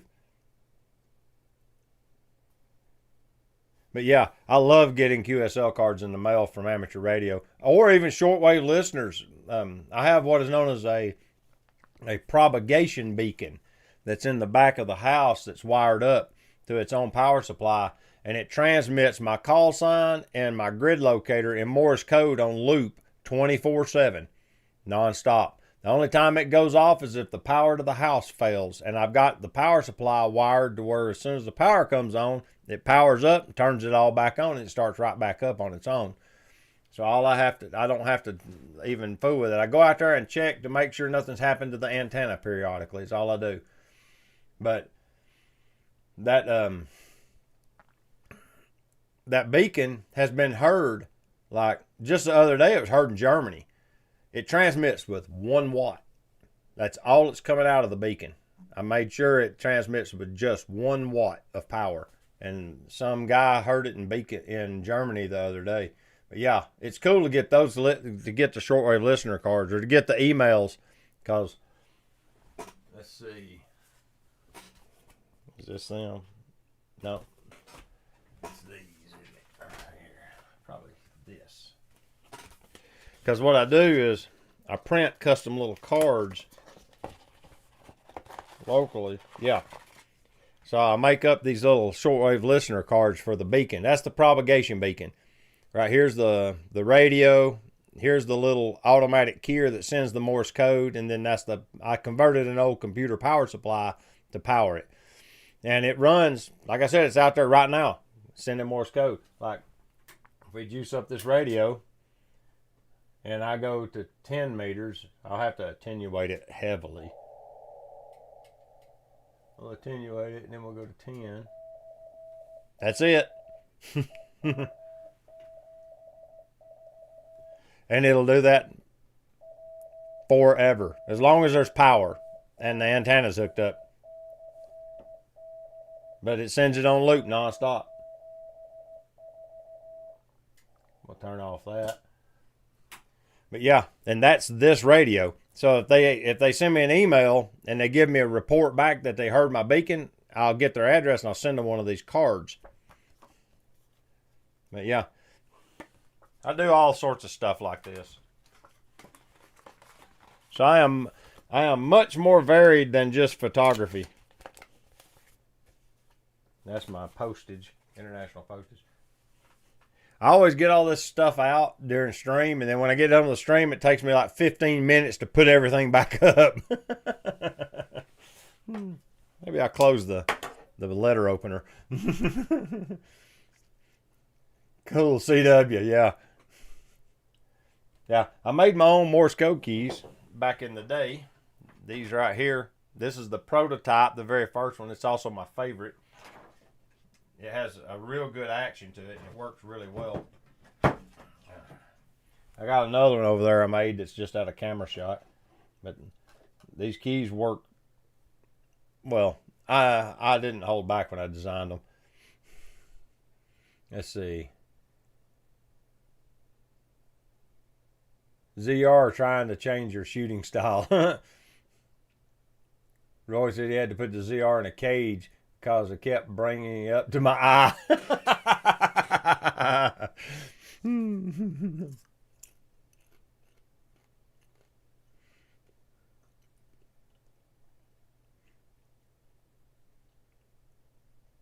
Roy says, I have a kookaburra out the window now. I wonder if there's any stir-fry steak in the fridge.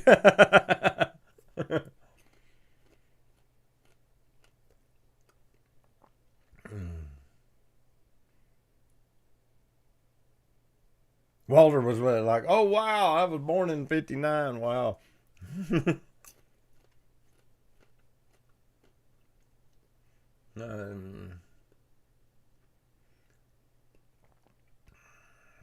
Small read cage in the ZR. Catching up on the chat. I probably have missed a couple along the way. There's a lot here. And the Z52 is not good in battery. It truly drained the battery in just one walk. But it's okay. The imaging is very good and the focus is simply fantastic. Yeah, I'm willing to carry batteries. It's not a big deal. That's like I said, so I just get a bunch. Whenever I buy a camera, I'll immediately buy 3 or 4 more batteries for it. So I'll have plenty.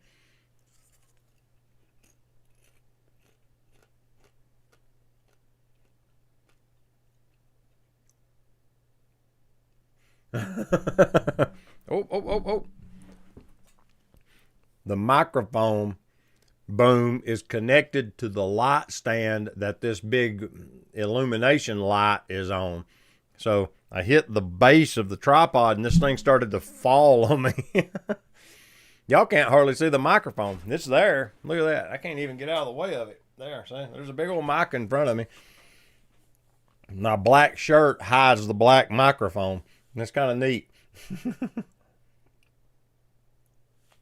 I'm throwing off my timing.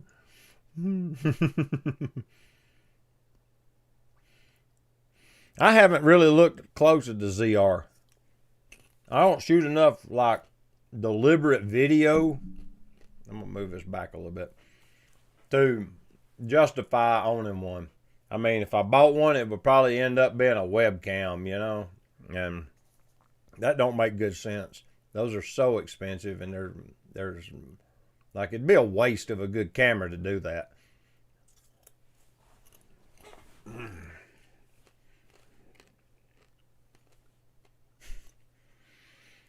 All right.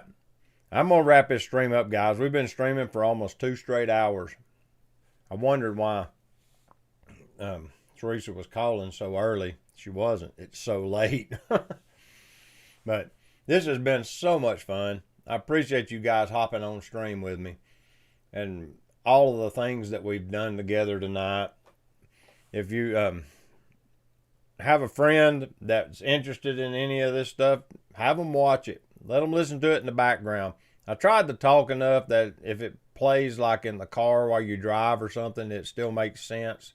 That's why I read the comments and then answer the question instead of just answering. Occasionally I'll slip and I'll fail to do it, but you know, sometimes you don't. But until next time, I'm going to tell you guys to get your camera out. All this stuff on the table now. Get your camera out, no matter what kind it is. Even if it's an old beater Nikon D200 with the fixed 35mm DX lens, and go take some pictures with it. Brad says, I cannot afford a ton of lenses for my D850. I have no clue what to get. If it were me, I would get either the 35mm f1.8S prime or the 51.8S prime, and I'd shoot that lens for several months. You can buy them second-handed, pretty inexpensive. B&H has them, and if they've got scratches, as long as the lens elements ain't beat up, doesn't matter what the outside body looks like. Like, you know, if they're scuffed up from being used, that don't matter, as long as the glass is good on the ends. So I recommend people get them. Like, get the grade that's 85%. As long as the lens optics look great, it doesn't matter. And you can save so much money that way. And And then you're not scared to death to get the lens out and use it because it wasn't real expensive. If you don't mind manual focusing, there's some cool old manual focus glass. But yeah, that's what I'd recommend. And because like I said, I've got this on the crop sensor camera. I'm just going to go into this before I sign off, just to help Brad out a little bit with that. This 35 on this crop sensor would be like a 50 on your D850. So the pictures would look essentially the same. So if you like a little bit wider pictures, get a 35 millimeter for yours, the full frame version. This is the DX.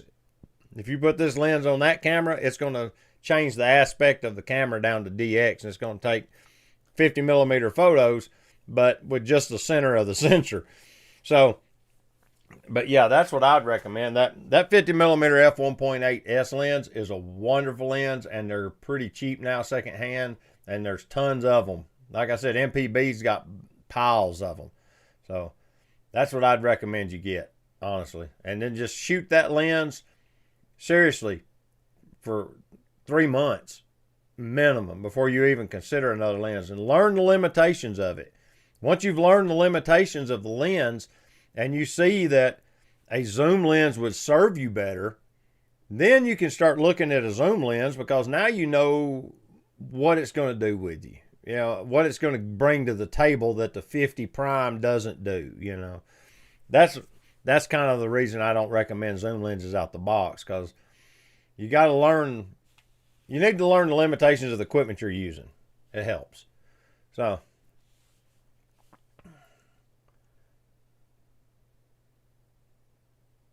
get the 24 to 120H lens, G4. Yeah, there's that zoom.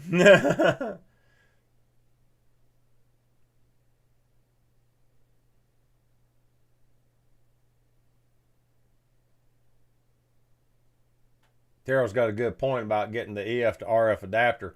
Then he don't have to buy new filters, because he can use his existing filters. Good point. Filters are not cheap. Good ones are very expensive. G lenses, yeah. Nikon F mount G series lenses are great lenses. You can't go wrong with them. All right. Well, I'm going to sign off, guys. Until next time, this is David, and I'll see y'all soon. Y'all take care.